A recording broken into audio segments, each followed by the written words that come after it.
Yeah, hi, this is Zach. I need a quote on a bottle of helium. Yeah, no, I need the UHP size and welding some copper. Yeah, full-size bottle. Just go ahead. I'll do a lease on one. Wait, how much is that going to be? That's one bottle? Really? Woo, okay. Let me just go ahead and find some place and I'll pop out a kidney and I'll be right over.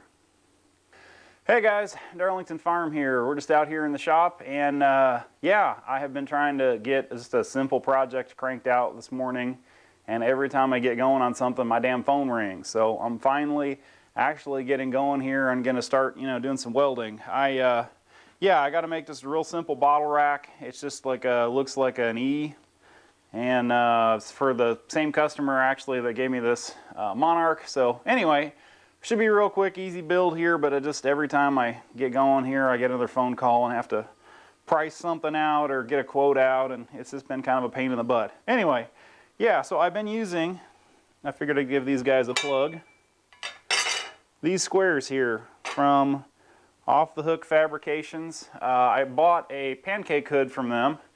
Actually, it's a CMR pancake, which I really like.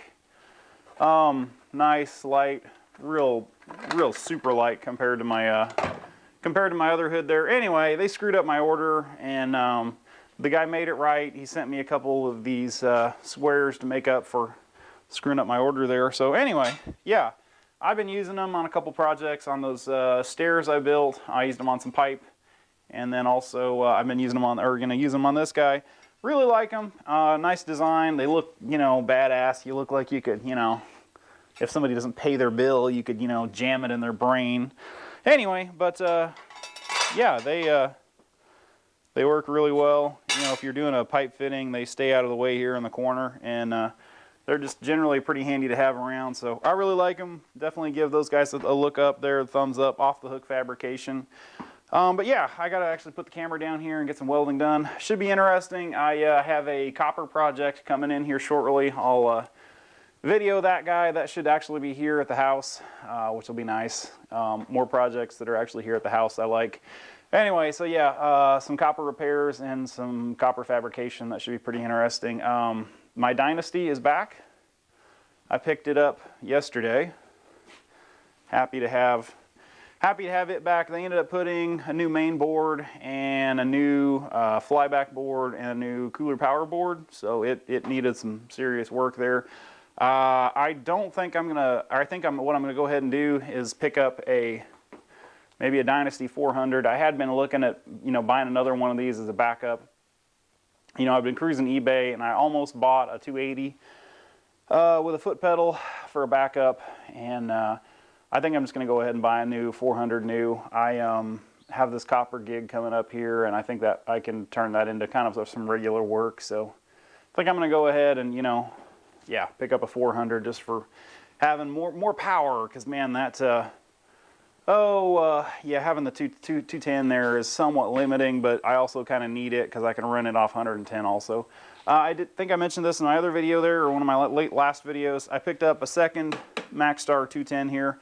I love these guys. Not that I dislike the little 161s, but those have high frequency start and are real awesome stick welders. And I tend to be the type person that, I'm going out and working on something, and then I get asked, oh, hey, you do basically whatever's asked of you. Hey, can you do this? Can you do this? And can you do this? So it's kind of nice for me to have the bigger machines around. There have been several occasions now I've been TIG welding off these guys, and wishing I had a bigger machine, because I was running 210 amps just with a pedal floored. I'll throw a picture in here.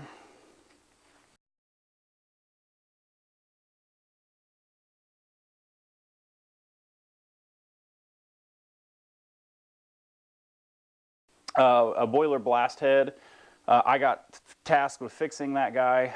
There was some stick welding in it, there was some TIG welding in it, and there have been a few other instances like that where I just needed more juice, and it was basically all I could get out of the 210 there, and there's no way I would have been able to do it with a 161. So I like rolling with those. As soon as I have a little bit of time here, I'm going to go ahead.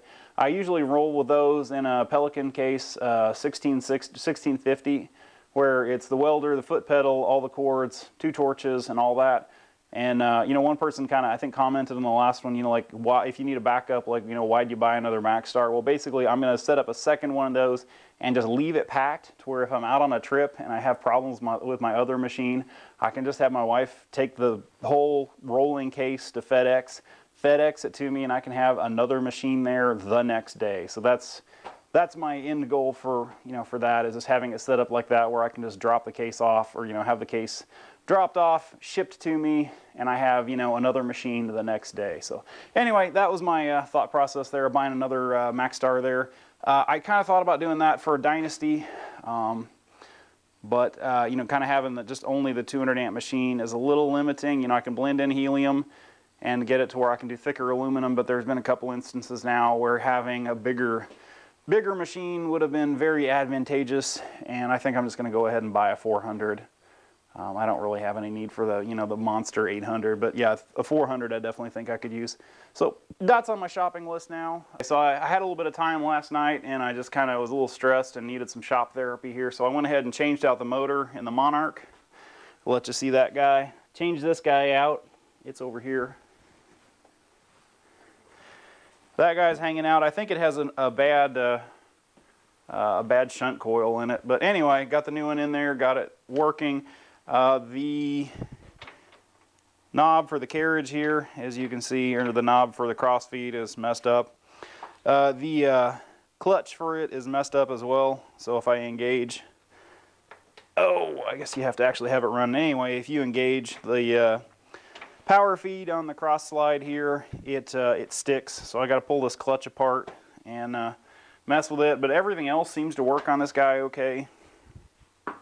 You know, other than that, I think, fingers crossed, I'm not going to have any other problems with it. I do need to still fix the casting back here, where whenever they rolled the thing over, it, yeah, did some carnage on it. But anyway, so hopefully this guy can be up and running here shortly. I'm going to order another Schar's interchangeable tool post for this guy, like I have on my bigger lathe, and yeah, that should be nice once I get it up and going. I also have another project coming up here that I got to make some tooling for. I'll take you guys along on that one.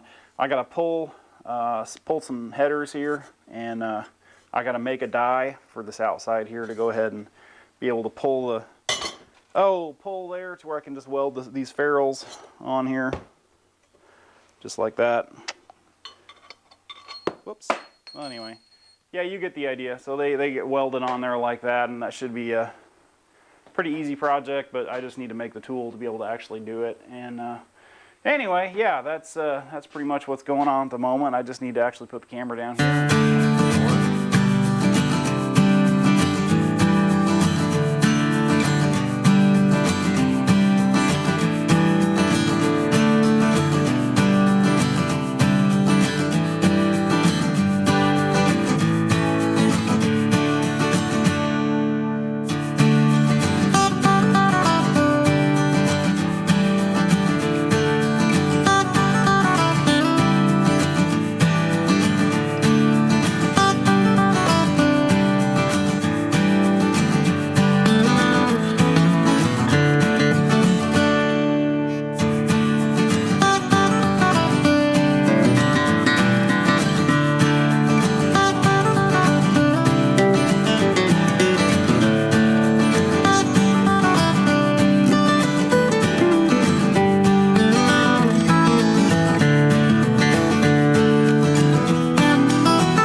Alright, so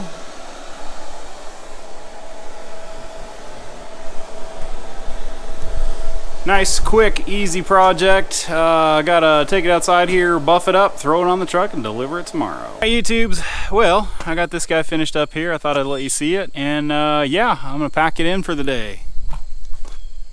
So, nothing fancy, just a bottle rack for use in a lab there. And yeah, amazes me just how much faster you can build something like that with a squirt gun rather than having to TIG everything and make sure everything's all nice, clean, and sanitary and polished. And that probably would have taken me 2 days if I'd have done it in a sanitary fashion. Anyway, also pulled the top off my 535. Thought I would let you see this guy here. Pulled the brushes out, they look just perfect. Doesn't look like it's seen a whole lot of use. I figure I just kind of scrubbed all the old nasty cutting oil out of here. I got new jaws coming. I got a new stainless cutting wheel coming. Some stainless dies for that guy, and a foot switch and a new switch here for a forward and reverse switch. So as soon as all that stuff comes in, we'll go ahead and start monkeying with that guy and see if we can get it back together. Anyway, I'm Darlington Farm. I hope you enjoyed this video. Please don't forget to click that subscribe button, and thank you for watching.